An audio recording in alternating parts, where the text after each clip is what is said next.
Chekhov. Para o ator. Capítulo 2.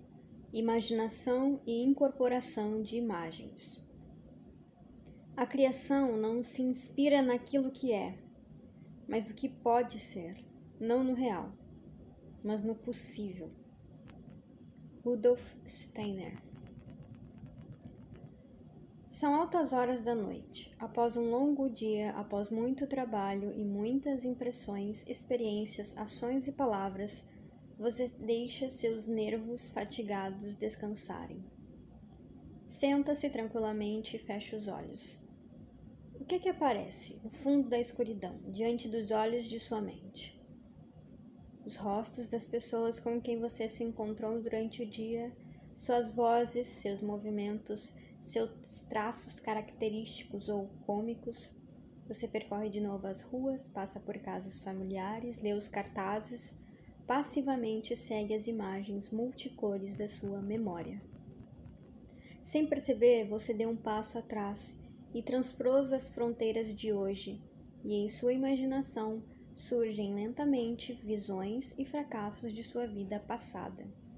Desejos, devaneios, objetivos de vida, êxitos e fracassos, esquecidos e vagamente recordados, aparecem como imagens em sua mente. É certo que não são tão fiéis aos fatos quanto as recordações do dia que acabou de passar. Agora, em transpectro, estão levemente mudadas, mas você ainda os reconhece. Com os olhos da mente, segue-os com maior interesse, com a intenção mais desperta, porque estão mudados, porque contém alguns traços de imaginação. Então aqui ele faz uma introdução a esse aspecto da memória e da imaginação, ou seja, no sentido de trazer essa percepção de que a nossa memória ela é também uma percepção imaginativa, no sentido de que a gente não consegue guardar tudo que nos acontece de modo fiel à realidade. E que na medida em que a gente vai esquecendo algumas partes e alguns elementos das nossas memórias, a nossa imaginação tem um papel muito ativo no sentido de preencher essas lacunas com novas informações. Mas acontece muito mais do que isso. Em meio a visões do passado, eis que surgem como lampejos aqui e ali imagens que lhe são totalmente desconhecidas.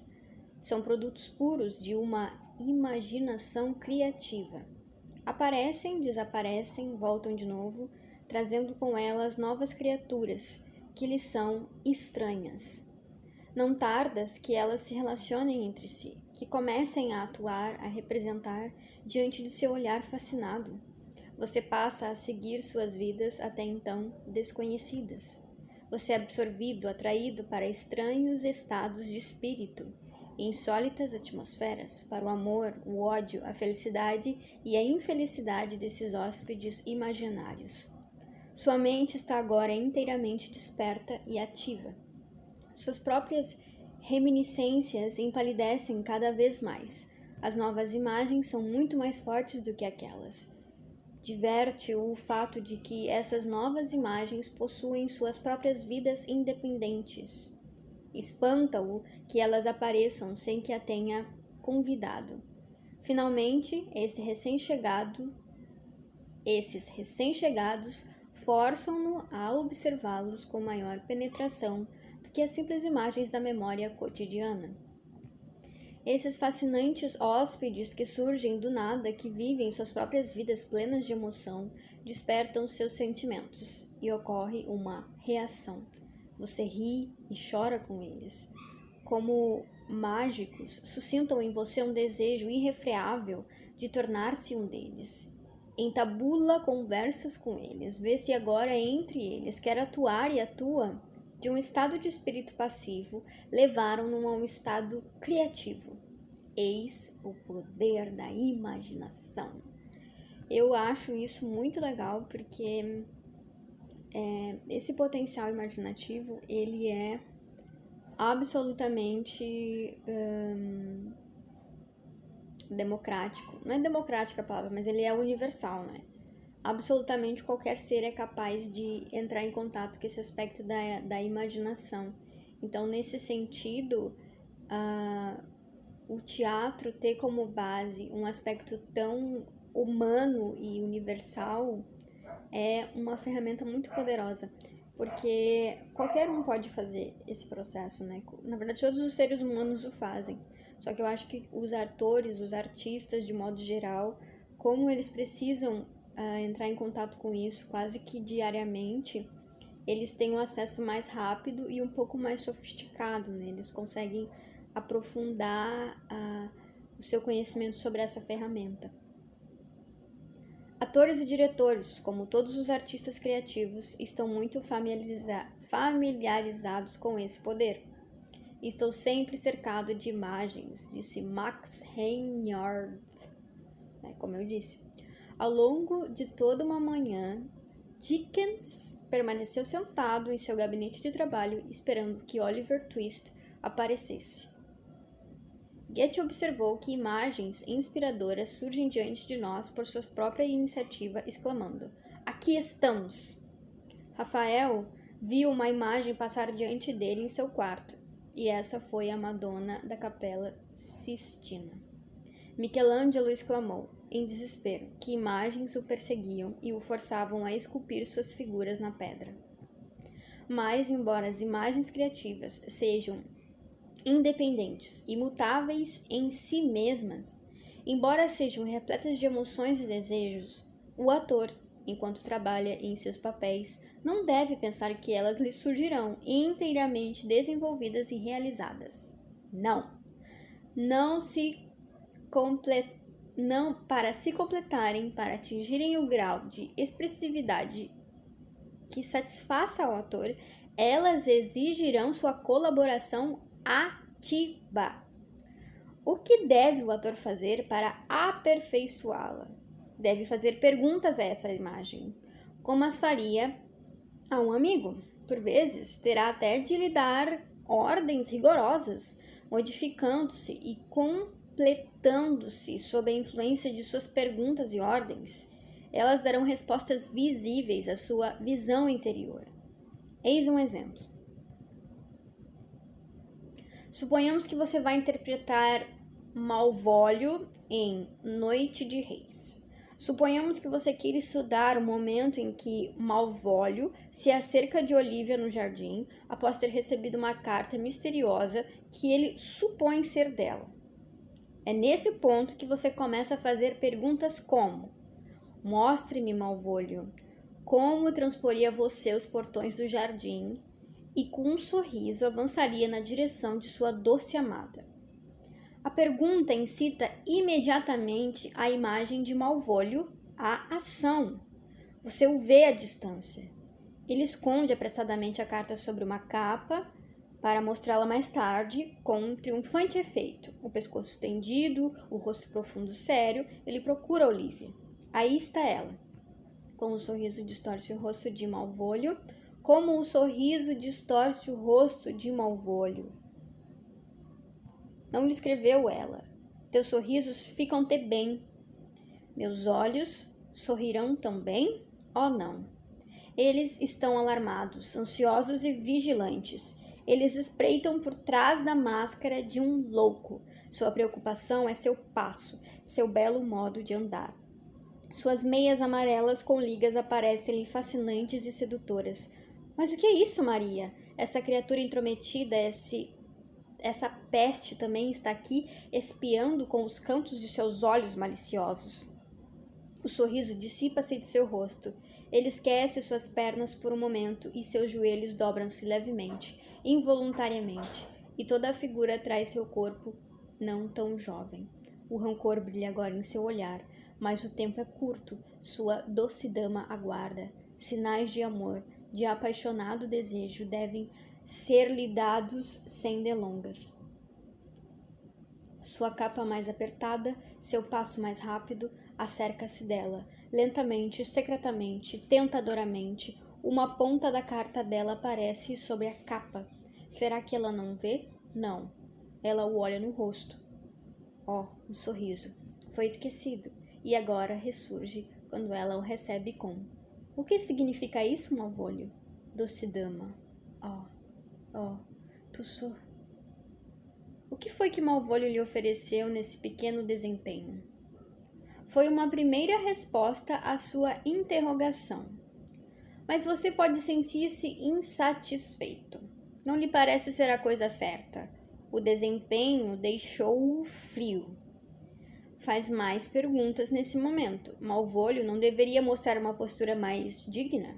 O seu desempenho não carregava demais na caricatura?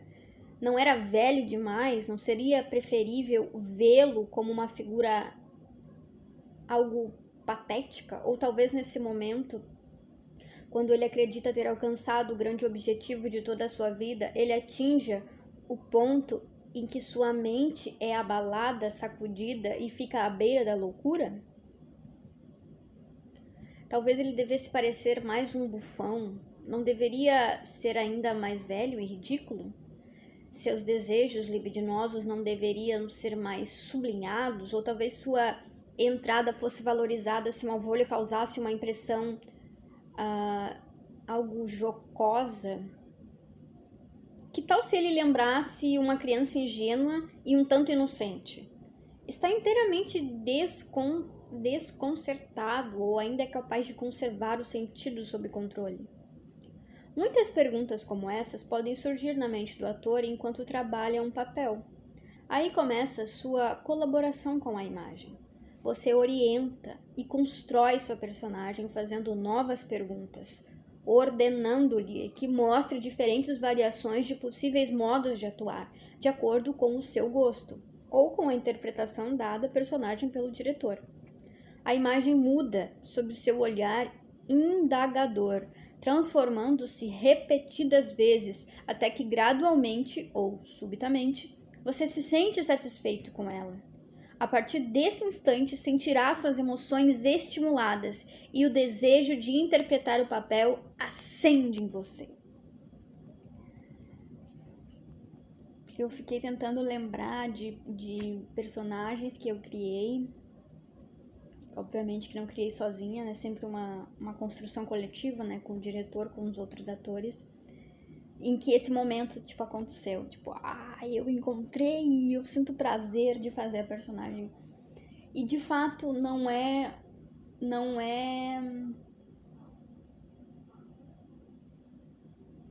Às vezes não é nem um momento em que tu está atuando. Por exemplo, eu consigo me lembrar de personagens em que eu só tive esse prazer e eu encontrei depois que a apresentação acabou.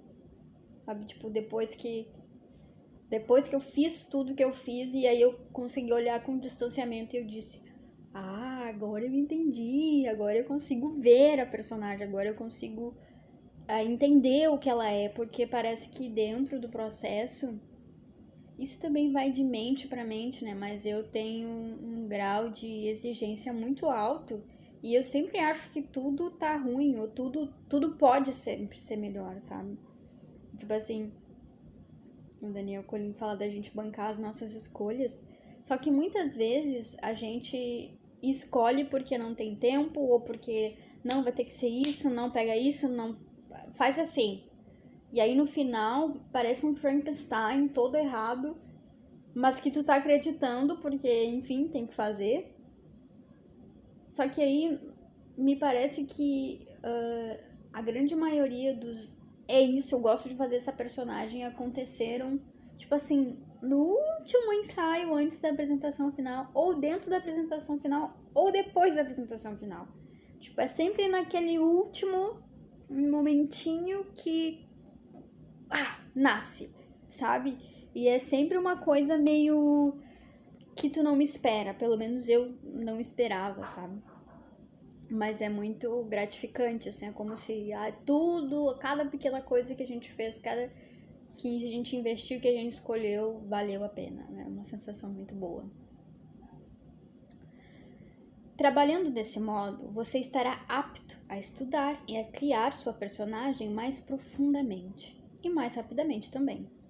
não estará confiando apenas no pensamento comum em lugar de ver esses pequenos desempenhos? O raciocínio seco mata a imaginação. Quanto mais você sondar e aprofundar sua mente analítica, mais silenciosos se tornarão seus sentimentos, mais fraca sua vontade e mais pobres as oportunidades propiciadas à inspiração.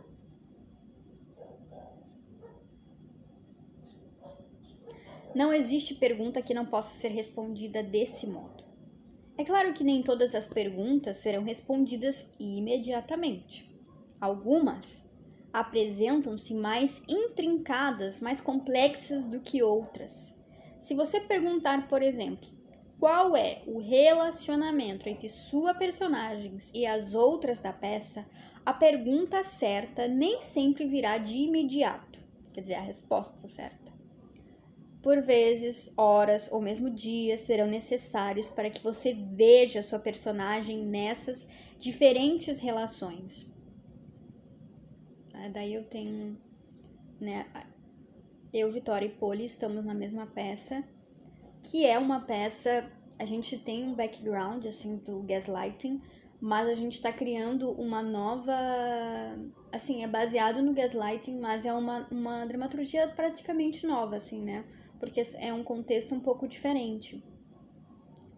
E, nesse sentido, a gente fez, num primeiro momento, um trabalho super cabeção, assim, de pensar, né, de como a gente poderia construir esse texto, essa dramaturgia para incluir todos os atores, porque a gente tem um elenco, de certa forma, grande, né, são 6 pessoas. Então, a gente fez um esquema muito cabeção, assim, aí esse aqui se relaciona com esse, e esse quer fazer isso com esse, e esse não sei o quê. E aí, depois a gente foi para um processo mais físico. Em um desses momentos em que a gente fez exatamente isso que o texto pede, né, de colocar e se, vamos imaginar uma relação que não sei o que. E aí a gente tinha no cabeção de que a minha personagem, ela seria uma personagem com uma...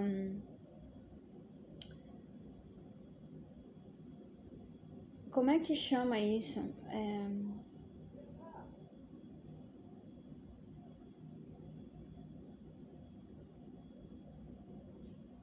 Uma patologia. Com uma patologia específica, que eu não vou dizer para não dar spoiler, que não permitia ela ter vínculos, né? Vínculos tão fortes.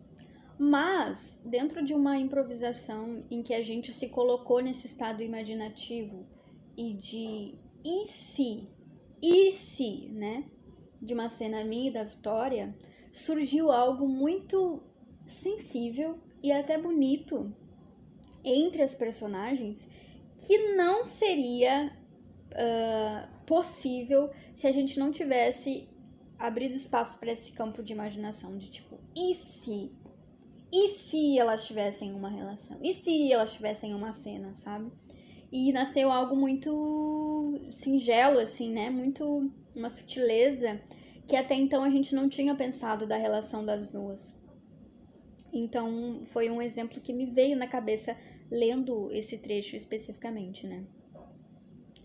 Quanto mais o ator trabalhar em cima da sua imaginação, robustecendo-a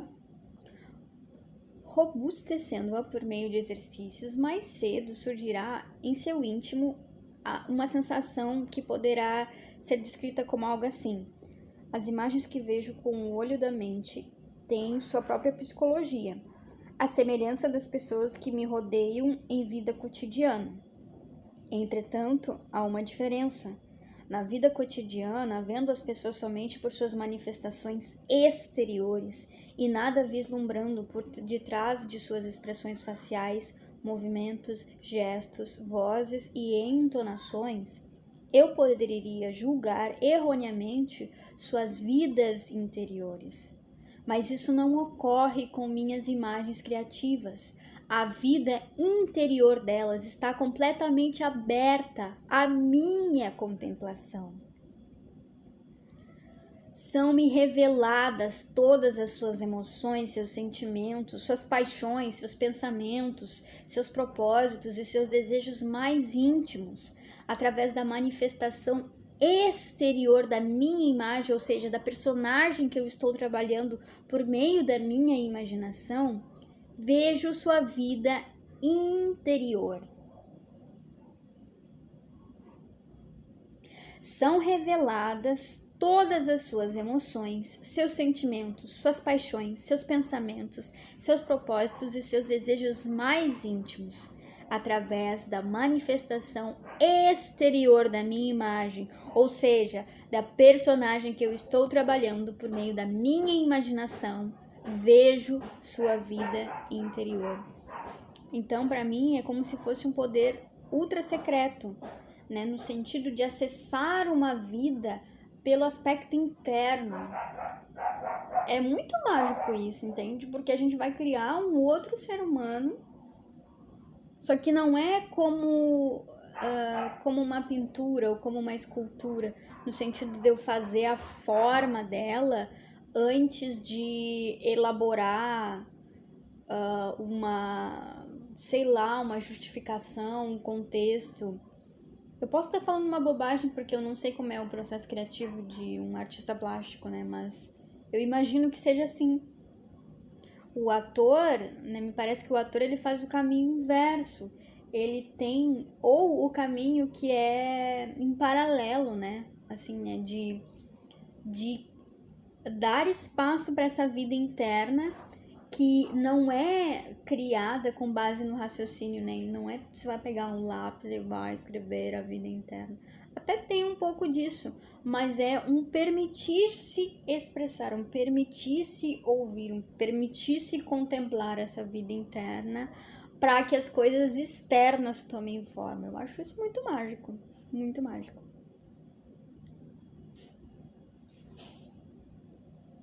Quanto mais a miúde e mais atentamente você olhar dentro de sua imagem, mais depressa ela despertará em você aqueles sentimentos, emoções e impulsos volitivos tão necessários à sua interpretação da personagem. Esse olhar e esse ver nada mais são do que ensaiar por meio de sua bem desenvolvida e flexível imaginação. Michelangelo, ao criar seu Moisés, não viu os músculos, o ondulado da barba, as pregas da roupa, mas indubitavelmente viu também a força interior de Moisés, que tinha criado músculos, veias, barbas, pregas da roupagem e toda a composição rítmica. Leonardo da Vinci era atormentado pela ardente vida interior das imagens que via. Essa é uma das mais valiosas e importantes funções da imaginação, desde que o artista se esforce para desenvolvê-la em alto grau. Começará por apreciá-la assim que se perceber de que não necessita espremer os seus sentimentos para extraí-los de seu eu, de que eles surgirão por si mesmo de seu íntimo, sem esforço, sem desembaraço. Assim que você aprender a ver a psicologia, a vida interior de suas imagens. E assim como Michelangelo viu a força interior que criou a aparência externa de Moisés, também você, se vir e vivenciar a vida interna da sua personagem, será sempre instigado a encontrar novos, mais originais, mais corretos e mais adequados meios de expressividade exterior no palco. Então, para você ver, eu estava errada. Os artistas plásticos também têm essa função imaginativa. E nossa, cara, é muito interessante isso, porque essa noção de que o processo de acessar a vida interior, ele é um processo sem esforço, está muito ligado à visão da meditação, né? Porque a gente acredita que meditação é não pensar em nada e que o fato de você ter que não pensar em nada gera um esforço e no final a meditação vira uma prática negativa de esforço para ser pleno, sem raiva, sem nenhuma emoção e sem imagens mentais. E não é isso. Não é isso. E eu acho que isso acontece também no teatro, porque a gente fica ali tentando, meu Deus, tem que vir o sentimento, eu tenho que sentir muita raiva, muito ódio e não sei o quê. E o processo, ele, na verdade, ele é muito mais tranquilo, no sentido de que você tem que relaxar, é aquela fase assim, confia no processo, sabe? É claro que na meditação, a meditação é um processo, a meditação no seu princípio de criação, ela é um estado que você fica parado, né? Agora tem as meditações ativas que você... Eu acho que o processo de imaginação do ator, ele é um pouco uma meditação ativa. Porque ao mesmo tempo em que você tem que relaxar para que você, né, tenha essa qualidade de atenção, de presença, para conseguir captar as imagens da sua imaginação, você também tem que ter um grau de tônus para conseguir traduzir, né? Porque se você ficar só na mente, você vai ser uma marmota, né? Você tem que traduzir para o corpo, você tem que, sabe? Então é bem complexo isso. Por isso que cansa, por isso que é intenso, sabe?